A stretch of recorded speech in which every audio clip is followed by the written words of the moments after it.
Yozga tayyormisiz? Areya Info Akademiya o'quv oromgohi bu shunchaki dam olish emas, balki yorqin ta'lim.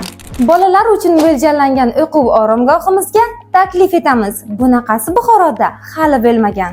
Areya Info Akademiyada IT yo'nalishida 10 dan ortiq ta'lim dasturlari mavjud. Endi aynan shu kurslar bo'yicha farzandlaringiz uchun o'quv oromgohini tashkil qildik. Farzandingiz quyidagilarni o'rganadi: IT axborot texnologiyalari, sun'iy intellekt, rus tili, ingliz tili, rassomchilik, shashka o'yinlari, qiziqarli sport o'yinlari hamda motivatsion filmlar. Barcha mashg'ulotlar do'stona va quvnoq muhitda olib boriladi. Farzandingizga yangi bilimlar hamda do'stlar bilan unutilmas yozni tuhfa eting. Birinchi 5 kishiga 10% chegirma mavjud. Shoshiling, joylar soni cheklangan.